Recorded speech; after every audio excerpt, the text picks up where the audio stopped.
Hi, and welcome to Frontline City. We're an online church for those who are not sure about the Christian faith, but who want to know more. Those of you who usually join us will have been expecting my lovely husband, Matt.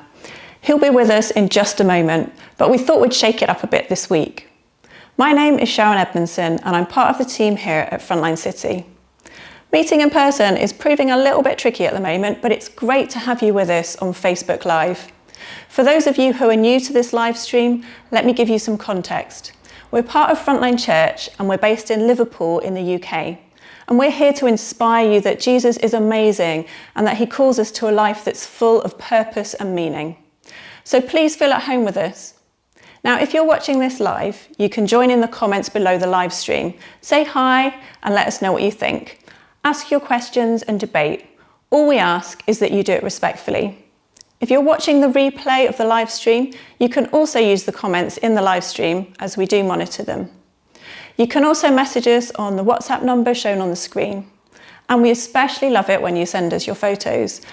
Only share your photos if you're happy for us to show them to the rest of the world. Why not send us a photo of where you are now and how you're watching the stream? As well as comment, give us a like, and if you're happy to do so, why not share the live stream out too? It's always great to reach out to new folks around the world. So let me tell you what's coming up in today's live stream. Matt will be on in just a moment to reply to your comments and for the usual banter. He will then continue our study in the book of Mark, looking at the question, how can we deal with difficult people? We'll then play a song that will help us to reflect on God and who he is. And after that, it will be this week's catch-up video. We should be finished around 4:50. And for those who'd like to, we have a meetup on Zoom after the live stream. We'll put the link in the comments so that you can join. It will be great to see you there if you want to join us. For now, over to Matt. Well, hello. Oh, there we go. Let's get the right camera. There we go. How you doing? Good afternoon. Good Sunday. It's dark. It's dark outside and I'm a little bit disoriented by that because normally it's the afternoon when we do this and it's just feeling a little bit darker there. How are you doing? How are you getting on? Good to see you. We are trying to mix things up a little bit here. So Sharon did a great intro there. We are all a bit lastminute.com today, but that's okay. That's okay because it's church. And where there's church, there's forgiveness and grace, right? And Sharon talked about forgiveness last week if you need some. So do bear with us. Okay, so how are you doing? Let us know how you're getting on in the comments. Do use them. Do join in. Do use the WhatsApp number here on the screen to send us a photo of how you're watching the service. For example, we have this one that's been sent as usual from the wonderful Mr. Matt crew, who always seems to be eating food when it's time for church. I like what you're doing there, Matt. That is genius. And that pizza does look delicious. Not going to lie. So what's he put here? Hilarious camera angle. Yeah, you could say that, right? You could say it is a hilarious camera angle. So let me know. Just say hi in the comments. Let me know how you're getting on, what you're up to. We are going to just be, well, in a few seconds, we are going to get straight into today's topic. But lockdown 2. Dun, dun, dun. If you're in the UK, lockdown 2 is very rapidly upon us. How are you getting on with that? How are you feeling about it? Some people will be, well, whatever. Some people will be like, oh no. Some people are going to be like, whatever it is, however you're feeling, let us know. Lockdown 2 is happening. But you know what? Here's the cool thing. It doesn't matter what situation we find ourselves in, we can still trust God regardless. I was walking around the park this morning thinking about this and lockdown 2 and how could I encourage folks? And there's this wonderful story in the Bible, talks about these 3 guys called Shadrach, Meshach and Abednego, right? And I mean, apart from having the coolest names in the world, they are living in a time where if they do not bow down and worship their king, they get thrown into this massive fire, right? They've got this huge fiery furnace, as the Bible calls it. And if they don't bow down and worship the king, they get thrown in there. And they refuse to bow down and worship the king because, you know, God's still God. And so they get thrown into the furnace. And the king looks down into the furnace and sees them kind of dancing around, having a big old time. They're not harmed by the fire or the flame. And that's not me saying go jump into a fire. That's just me saying saying it doesn't matter what situation we find ourselves in. Do you know what I mean? Shadrach, Meshach and Abednego said, you know what, we cannot worship you. And if you throw us in there, we still can't worship you, right? It just couldn't be done. And it's like, you know what, if I get COVID, God is still God. If I don't get COVID, God is still God. If I have to go into lockdown, God is still God, right? And we can find ourselves in these different situations, these different scenarios, but we can trust him and his faithfulness every time these things crack off. The other thing that I was going to do, but I didn't get it done in time, unfortunately, was just play the James Bond theme, because that was a sad news this week. Sean Connery passed away. So hats off to you, Sean. Thank you for James Bond. Really enjoyed all those movies. So I hope you're running on the streets with Jesus as we speak, playing the James Bond theme. So how are you getting on? Let us know in your comments. Let us know how you're finding lockdown 2, and anything else you want to put in your comments. That's totally fine. So right, what I'm going to do now, once I've found the right button on my little system here it is. We are going to jump into today's talk. Then Sharon's going to be back to just explain to you about the worship song, but more on that in a little bit. And then I'll be back again after that. So you're going to have me, Sharon, worship, me. Just so you know. Here we go.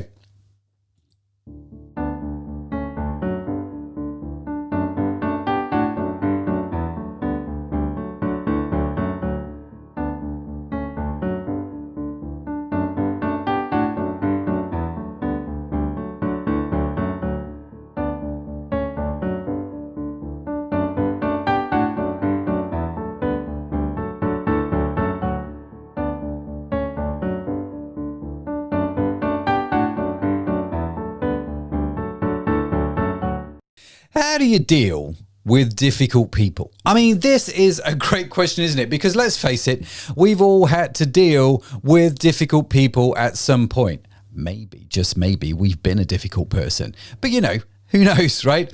I mean, these are people who are looking to trap us, who are out for themselves, and will often put you down if given the chance.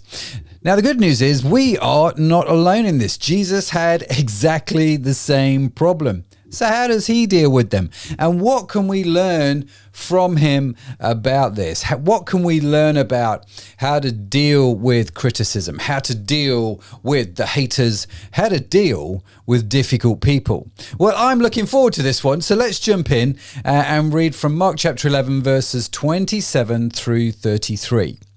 And they came again to Jerusalem.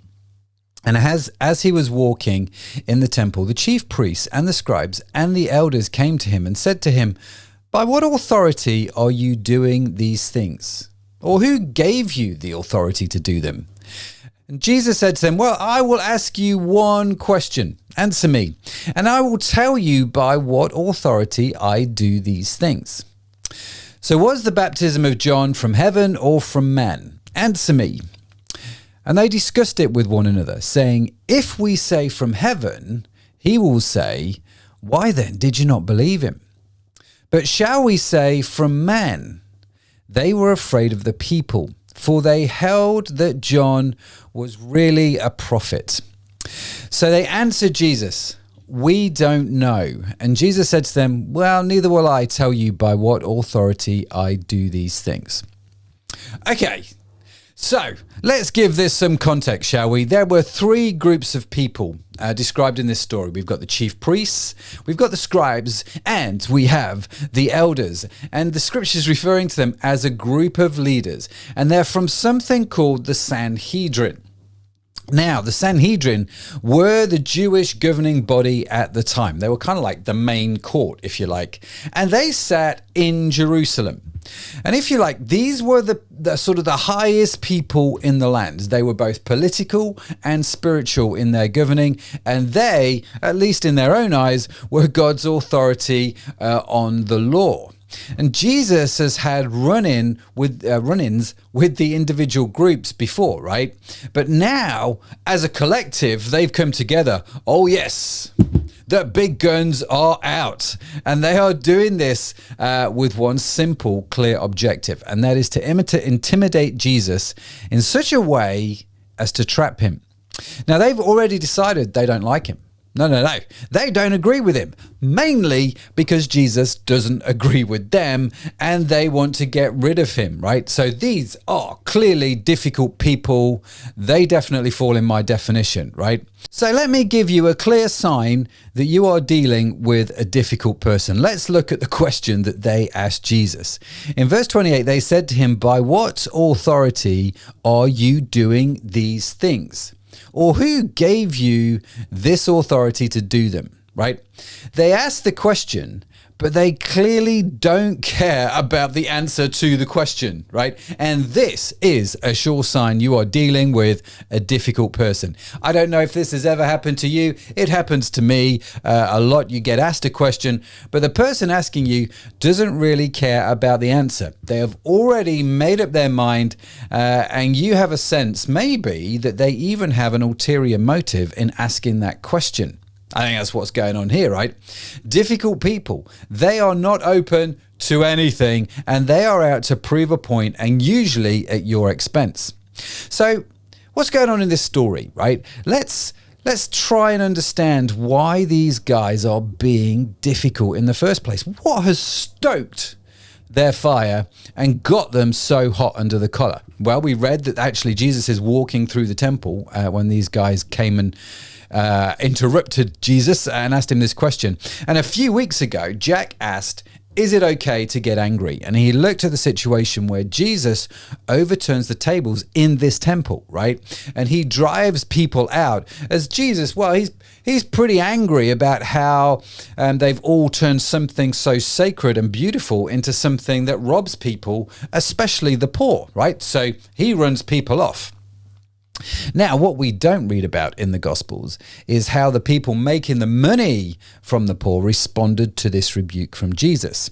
So I'm going to guess that they go to the Sanhedrin, to the leaders, with whom I think they would have had an agreement and some kind of kickback for what they were doing, and they kick off, right? They kick off and they complain, and everyone is losing money, and now it's all because of Jesus, right? So here, the power of the land stands before Jesus and asks him, "By what authority do you do this?" Or, to put it another way, maybe in more modern day vernacular, who do you think you are? Who are you to do this to us? And here's an interesting point. Difficult people make you feel like you are nothing, right? This is another one of their tricks. They make you feel like you are nothing. Who are you to do this? What makes you so special?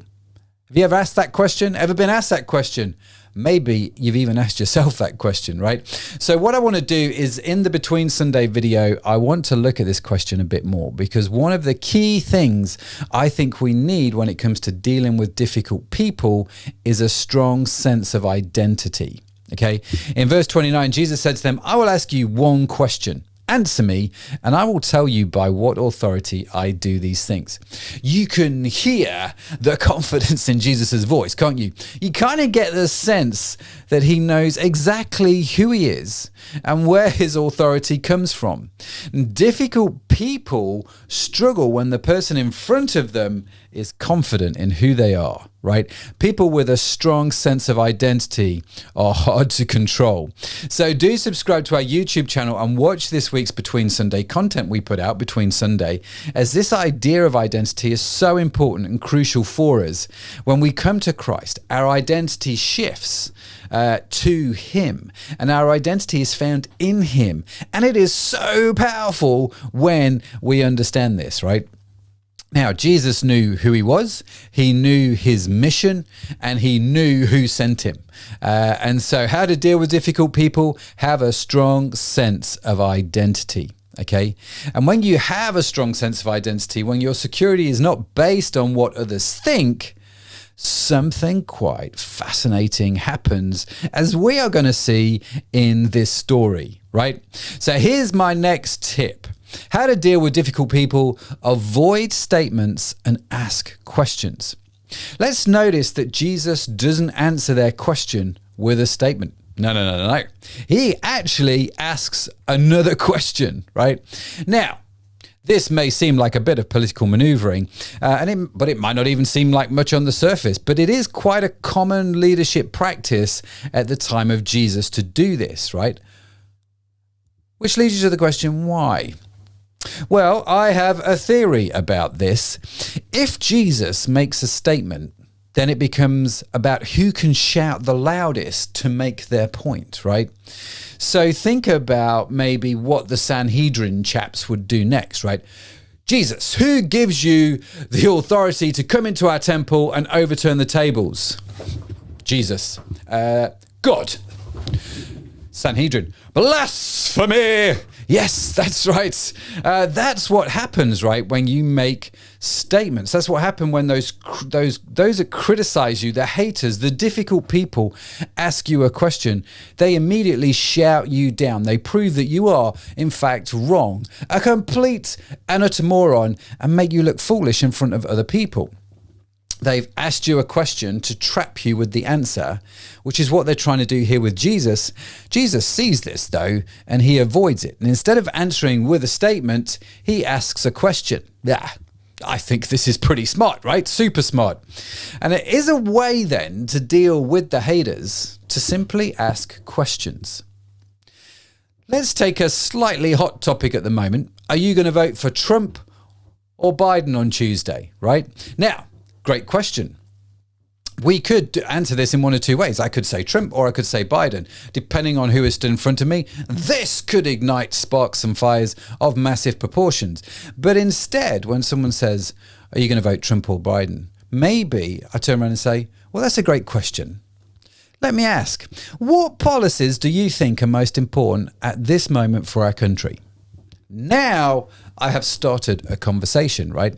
If I make a statement, I cause polarization, don't I? Now, if we look at what is happening in the United States at the moment with the division of the country, and you know what, I'm not just picking on America, I see this in the West generally. The UK is not exempt from this at all, right? And there is becoming a division between what is called the West Coast urban elite on the left and, those sort of on the right wing who would maybe vote Trump. Both are making more and more statements. Both are utterly convinced that their side is correct. And both are convinced the other side are complete and utter morons. And in the middle, there is no debate anymore. There are no questions, only statements. And do statements encourage debate? That's a good question, right? Or do statements stifle debate? Well, if the US is anything to go by, and the UK, I see a lot of statements being made, but very little debate. And I see hatred that is growing at an unprecedented rate. So I think something's got to change. Now, this week, I got to catch up with a behavioral psychologist, and we got chatting about all kinds of things to do with my work, right? And I couldn't help but ask him about this idea, right, that we've just been talking about, this polarization and statements and questions. And he tells me something about confirmation bias, right? It's a good name, isn't it? Confirmation bias is where you have an existing belief and you go and look for information that confirms that belief and you ignore all other information. Okay, difficult people become difficult when I don't agree with them as they have a confirmation bias, right? Think about it. If I agree with them, everything is okay as I'm confirming what they think. So if I stood before a Biden supporter or a Trump supporter and said I am voting for the same party that they're voting for, we're all good, right? Because I'm confirming that they are indeed correct. But if I go with the opposite party, well, I now have a problem because I've got my own opinion, and this is where things get tricky, isn't it? Which brings me back to my original point. It's why we need a strong sense of identity. Now, the Sanhedrin had a confirmation bias that Jesus was indeed the problem and that they needed to stop him. Now, they may look all kinds of magnanimous by asking Jesus a question, but the truth is, they're expecting an answer from him that will prove their confirmation bias. So they can shout out, blasphemy, right? And they do it in that voice too. Now, I asked the psychologist, how do I avoid becoming just another voice, shouting one side down. You know, the side that has the opposite opinion to me. How do I not be a difficult person? How do I not be this guy that just shouts people down all the time, right? Now, this leads me nicely into my next point. How to deal with difficult people? Seek first to understand. You see, the psychologist's answer to my question lies in a concept that Stephen Covey, in his book, The 7 Habits of Highly Effective People, called seek first to understand. Now, rather than shout and try and get my viewpoint across, the basic idea is, we'll just ask some questions. Try and understand their viewpoint. Walk a mile in their shoes, as the saying goes. See things from their point of view. Now, James, the brother of Jesus, put it this way in James 1:19. He said, "Know this, my beloved brothers, let every person be quick to hear, slow to speak, and slow to anger." Wow. Now, this is something the world really needs right now, isn't it? People who are willing to put aside their desire to shout and win an argument to prove that the other person is wrong, stupid, and ignorant, and so on. You get my point, right? We just need to understand them and engage in debate. And what Jesus is doing with his question is trying to stop these fellas from just thinking, one way, and he's trying to get them to see things from another point of view. He's trying to get them to think. He doesn't shout them down, which, if you're God, you can easily do, right? You're always right. There's just no way around it. But he doesn't. He asks questions. So what does he ask? Well, in verse 30, he says, "Was the baptism of John from heaven or from man? Answer me." So what is Jesus on about here, right? And who's this fellow John, right? So John the Baptist lived at the same time as Jesus, and his purpose was to preach repentance, which is simply turning back to God, right? And to prepare the way for the Messiah, who I personally believe to be Jesus. So John's role then was to prepare the hearts of Israel for the coming of Jesus, for the Christ. And it's an incredibly important role. And John declared that Jesus was indeed the Christ. And as a result, the Sanhedrin debate amongst themselves how to answer this question, right? So here's my next tip: how to deal with difficult people. Just get them thinking. In verse 31, it says that they discussed it with one another, saying, "If we say from heaven, he will say, why did you not believe him?" Right? Now, notice that they are not shouting, "Blasphemy!" Right? They can't, because this conversation is not going the way that they thought it would, or because Jesus asked questions. It opens them up to a different path. Now, this is a problem for the Sanhedrin, because they can't say that John was from heaven, because John declared that Jesus was the Christ. Hence, they come to the conclusion that Jesus is going to turn around and say, well, why did you not believe him then? Right? If he's from heaven, if he's from God, if this baptism is from heaven, why are you not believing it? Why have we got an issue here? They're trying to think like chess players, right? They're trying to predict the next move, which is great. In verse 32, "But shall we say from man?" You see, they were afraid of the people, for they all held that John really was a prophet. So here they are trying to predict the next answer, right? They're building what we would call in the business world is a very simple decision tree, right? If we say this, then this will happen. If we say that, then that will happen. Now, it is going to be remiss of me if I don't draw out an obvious point from this passage, right? And that is this. The Sanhedrin the Sanhedrin, I'm going to start this sentence again because apparently it's not easy to say. The Sanhedrin chaps clearly have an opinion on the answer to Jesus's question, right? They think there is no way that Jesus is from God, right? They just don't. So they're gonna go with this man, right? They're going with answer B, man. But they couldn't say it. And why couldn't they say it? Why couldn't they voice their opinion? Because they were afraid of the people. That's a mic drop moment, right? Because this is, I think, weak leadership, people pleasing. Yes, we have to seek first to understand, but that doesn't mean I should not have an opinion. And it is easy not to give my opinion, because if I do, I might offend someone. And I usually want people to like me, right? And this takes me back to our first point. To deal with difficult people, you need a strong sense of identity.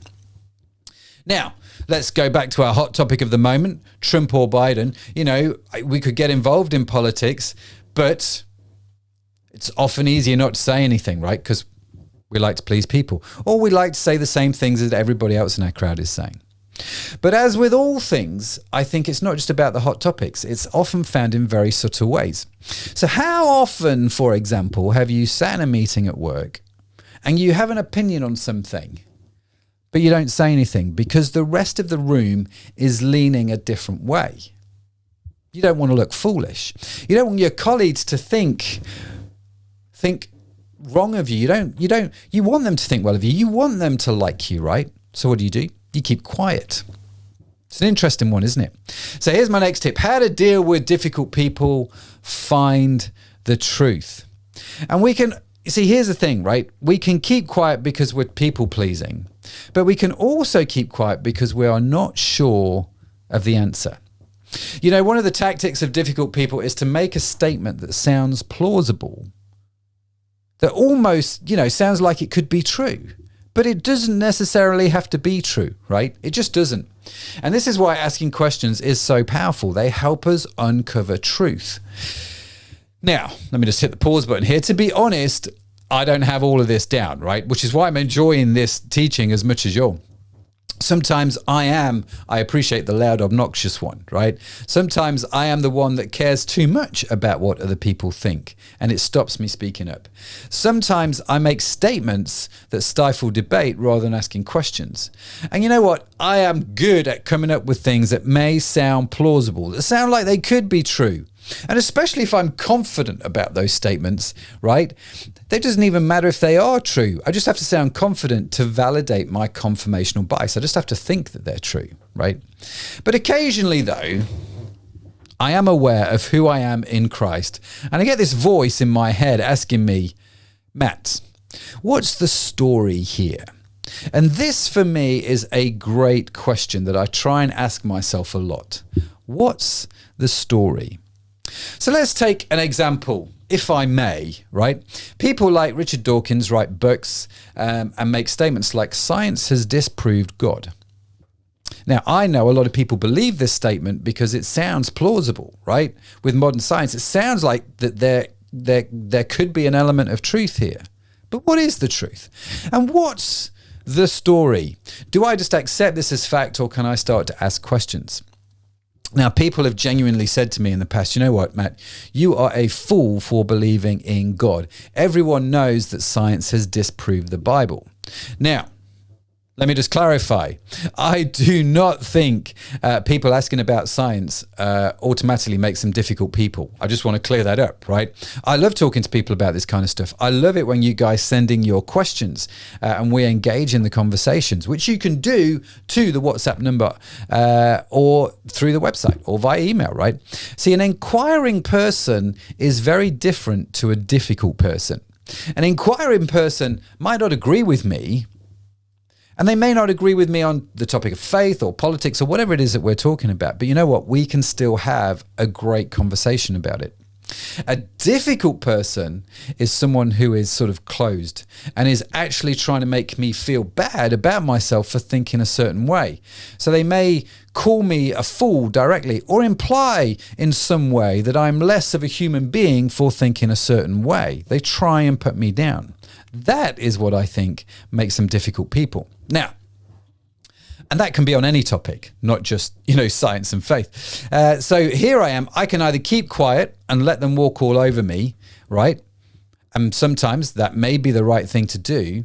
Or perhaps what I could do is make statements back. I could just turn around to the person in front of me and say, well, I think you're utterly wrong and you're a moron for thinking otherwise, right?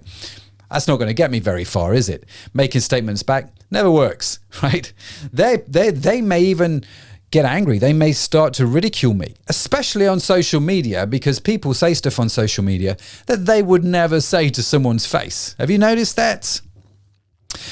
Or maybe there's a third option here. Maybe I can start to ask questions like, wow, That's an interesting idea. I'd love to know more about that. How has science disproved God exactly? Now, I want to understand why the person in front of me is making that statement. Maybe there is something that I can actually learn here. But I can also ask that question because I'm confident in my faith, right? I actually don't think personally that that statement is true, because if it were true, then I would not be able to find a single well-educated, working and respected scientist that calls themselves a Christian. Yet I read about Francis Collin, who is the director of the Human Genome Project. It's a pretty respected position in the scientific world, we'd all agree. He started his career in science as an atheist, a man who believed that the truth of God did not exist outside of mathematics, physics, or chemistry, right? He saw faith as something that was based purely on emotional and irrational arguments. But now he is one of the 40% of working scientists who are believers. 40%. That is not an insignificant amount. Almost half the working scientists have faith. And he wrote this. He said, I have found that there is a wonderful harmony in the complementary truths of science and faith. The God of the Bible is also the God of the genome. God can be found in a cathedral or in the laboratory. By investigating God's majestic and awesome creation, science can actually be a means of worship. That is what we call another mic drop moment, right? So science doesn't disprove God after all. God is by definition supernatural. He is above natural law, and science can neither prove God nor disprove God. But you can still find him in science. You can, just as you could find him in art, right? Love it. Love it, love it, love it. So this, for me, is good practical stuff, isn't it? Jesus is giving us lessons here that we can use in everyday life when we have to deal with difficult people. The critics and the haters. Have a strong sense of identity. Avoid statements and ask questions. Seek to understand by listening and uncover the truth like a reporter in respectful dialogue. Great.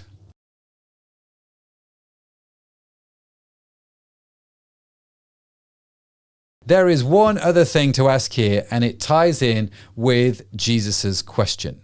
Verse 30. Was the baptism of John from heaven or from man? Now, this is a question we should care about, right? But why? Why? Why should we care about this 2,000 years later? I don't even know who John the Baptist is. I'm not sure about this fella, right? So why should I care?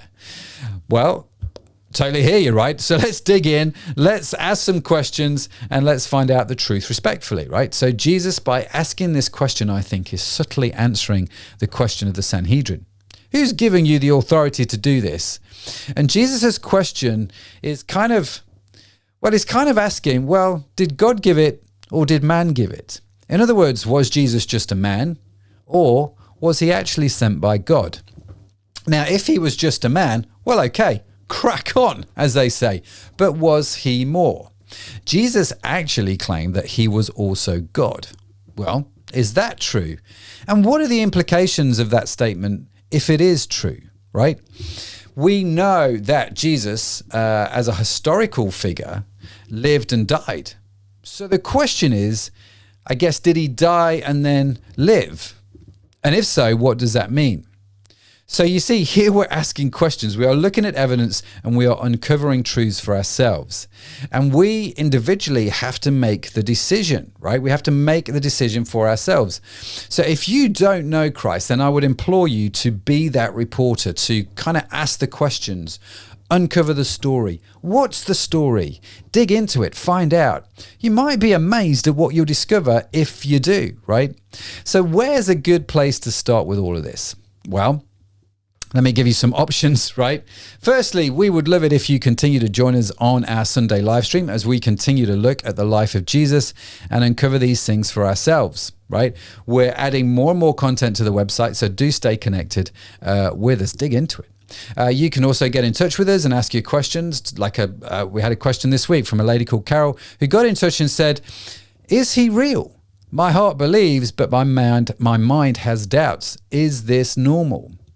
So here we are. I'm having a conversation with Carol, asking questions and we're seeking the truth together, right?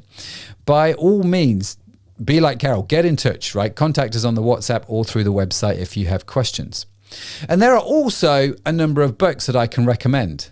Last week, my wife did a great job, and as every time she does when she gets on camera, she recommends a book. So I feel like I need to recommend some books, right?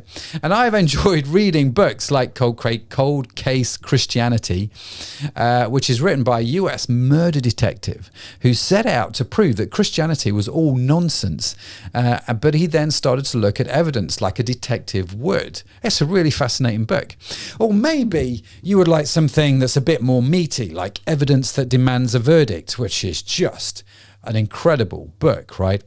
Or perhaps even the book by Francis Collin, you know, the chap who heads up the Human Genome Project. It's called The Language of God. A Scientist Presents Evidence for Belief. Although full disclosure, I have not read that particular book yet. Hey, listen, I would love to know what your biggest takeaway is from this talk. Why not write your answer in the comments below or send us a message on the WhatsApp number. Whatever it is, though, write it down somewhere, put it in your journal and ask God what the next steps are for you. What is He teaching you through this?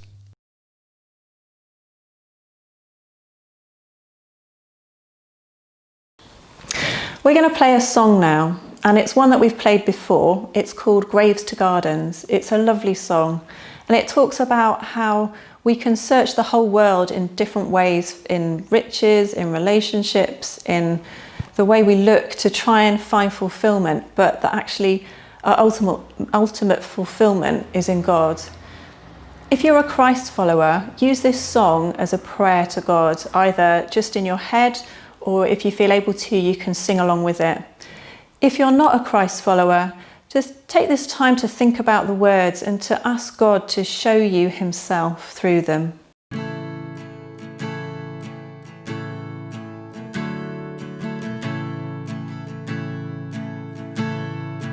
I searched the world, but it couldn't fill me. Man's empty praise and treasures that fade are never enough. Then you came along and put me back together. And every desire is now satisfied here in your love. Oh, there's nothing better than you. There's nothing better than you, Lord. There's nothing, nothing is better than you. I'm not afraid to show you my weakness,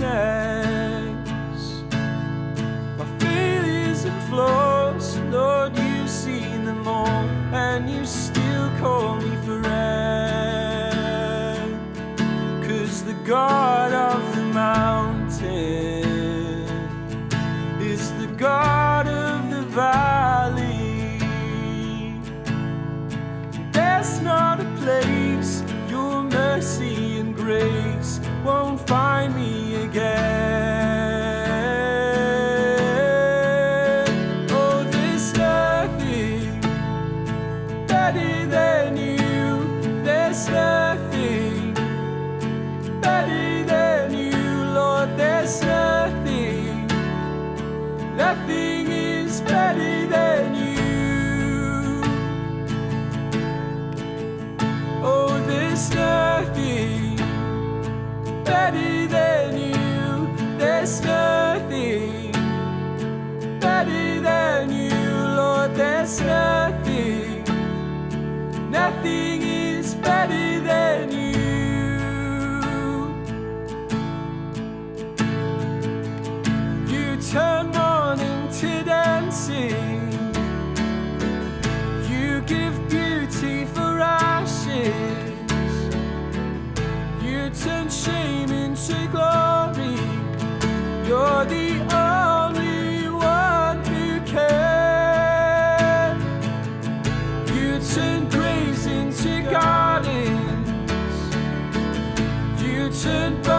turn seas into highways.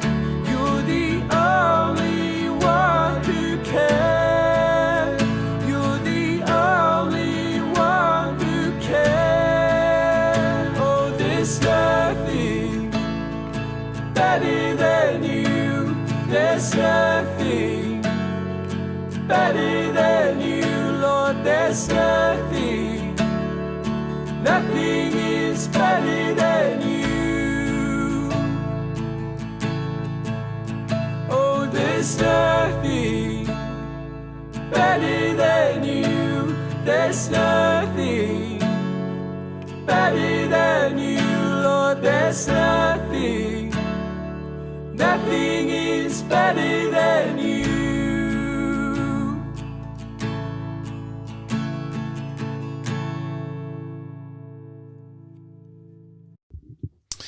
Well, that is right. There is nothing, Lord, better than you. So, love that song. Thanks, John and Anna Grace, for doing that. You are legends, as always. So, what about you guys? How did you get on? What did you think of today's talk? What was your main takeaway? Is always my key question. Have a think about it. Have a ponder.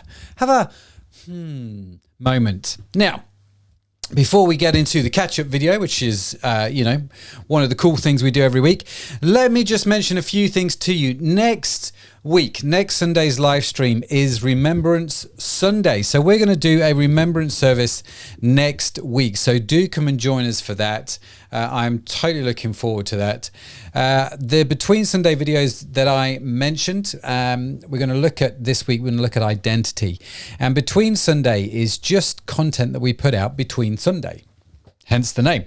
And we put it on the YouTube channel, which is our new YouTube channel. And you could subscribe to that channel. Just follow the link from the website, www.frontline.city, and it will take you to the channel. And you can join in that conversation during the week as well. It'd be great if you can do that. We have on Tuesday, of course, the US presidential elections. Now, I don't know if you are going to vote one way or another. I don't even know if you're in the States or out of the States, but this is important and this is a critical thing. So make sure, if you are a believer, and even if you're not a Christian, they could definitely use your prayers. So let's just remember that. God help us at this time and help us make the right decision. If you or if anyone you know is struggling at the moment because of lockdown or for anything else, do get in touch with us using the WhatsApp number. We'd love to hear from you. We would also love to pray for you. If there's anything specific you need prayer for, do let us know. And you don't have to have any qualifications for us to pray for you. You don't have to be a Christian or not a Christian. You just have to go, you know what, I could really do with some help in ... Let me know what ... is, and we'll be happy to pray for you, all in confidence, of course. Just get in touch with the WhatsApp number or through the website, Frontline City. Now, without further ado, he says, looking for his mouse pointer, here it is. Let's bring on this week's catch-up video. Hello and welcome to this week's Sunday catch-up.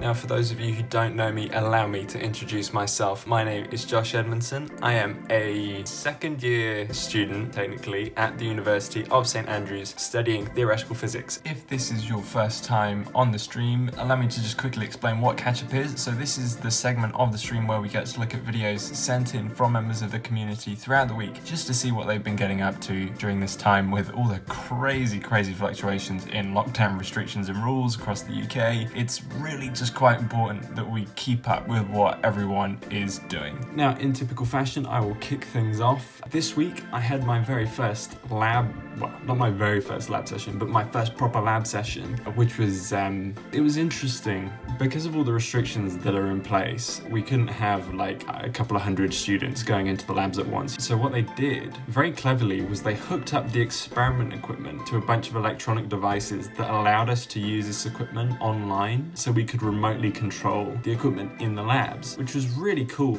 in principle. However, there was a slight technical issue, which meant that I spent an hour and a half looking up random noise because one of the servers had crashed. But because I hadn't done the experiment before, I didn't know that that was random noise. Yeah, that was a fun afternoon. But that's enough for me. Let's get on to the catch-up videos for this week. Today's extravaganza. Homemade fish fingers. And salt and vinegar potato wedges. And Zoe's. Yeah, homemade buns. Oh, yeah.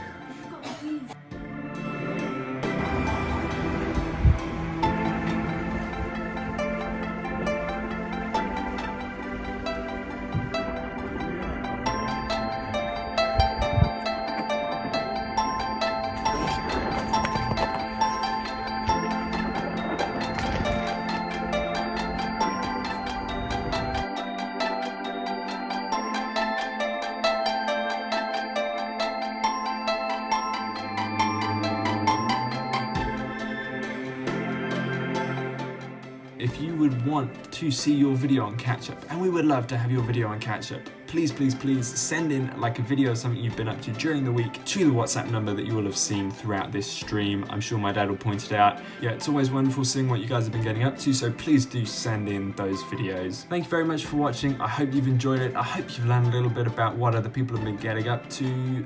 That is all from me. I will see you next time. Oh, yes. Thanks, Josh. Thanks for doing the catch-up videos. And like Josh said, if if during the week you remember, send us a video of something that you're doing that week. It could be... We have proven it doesn't have to be like Hollywood, interesting, blockbuster kind of quality, right? It just has to be whatever you're up to because it's just kind of fun. So do send that in to the WhatsApp number so Josh can edit those together and bring those together. That would be awesome. Be good to see what you're up to. What did you write here, Matt? The 4 points lantern looks amazing. Yes, we did that last year, actually. We made that last year. We brought it out again this year. And this year, Zoe also, if you see some of the other catch-ups that we've done, Zoe's been making the signs, the Narnia signs and the Just Treat signs. So it's just a shame no one really knocked on the door last night. We have plenty of sweets left over. If you need sweets, let us know. Right, where are we up to? Now, one thing to mention, we have been talking a lot. Oh, I say it a lot. Occasionally, I've mentioned this word crowd church. And a few of you have been starting to mention it. The lingo is starting to catch on, which is really, really fascinating. So what you're going to notice in the next few weeks, that crowd church... well, it's going to become more and more of a thing, really, as we transition the name of Frontline City to Crowd Church. So just so you know, if that's what you've seen, and just to sort of a heads up, if you've made it this far throughout the Sunday live stream, you're going to see us using it more and more over the next few weeks. So you've got the inside track. That's what's all about. Going to try and send in my birthday video next week, says Matt. Birthday is on Wednesday. Well, happy birthday. We got plenty of sweets for your birthday, bro. We got plenty left over from Halloween. So happy birthday. And do send in your birthday video. I hope you're going to have a great day. Do something special. Well, as much as you can. I suppose it's the day before lockdown 2 begins, isn't it? So I hope you have a good day. So... I think that is about it. The only thing left for me to tell you is, if you would like to, you're more than welcome to come join us on Zoom after this live stream has ended at about 5 o'clock. What time is it now? It's about 10 to 5. So in about 10 minutes time, we will open up Zoom so you can go grab yourself a cup of tea, make yourself a peanut butter sandwich or whatever it is you like to do. Add banana in there as well. Super tasty. And come join us just for a quick catch up. We say hi to one another and just pray and see what happens. So you're more than welcome to come join in if you would like to. It'd be great to see you. Great to meet you if we've never met you before. I think that is everything for me. So let me put in the comments here the Zoom link once more. So there you go. It should be on the comments. I've just gone and put that in. So like I say, do come join us in Zoom. Thank you for joining us on this week's live stream. Thank you for all your comments. I've enjoyed the conversation this week. It's been great. It's been fun. So thank you so much for doing that. It's been great to connect with you. Do come and join us, like I said, for next week's Remembrance Sunday service. Really important day of the calendar. So looking forward to that one as we take time to remember some amazing people. So do come join us for that. Thanks everyone for joining us. Thanks so much for watching, and we will see you next week. Bye for now.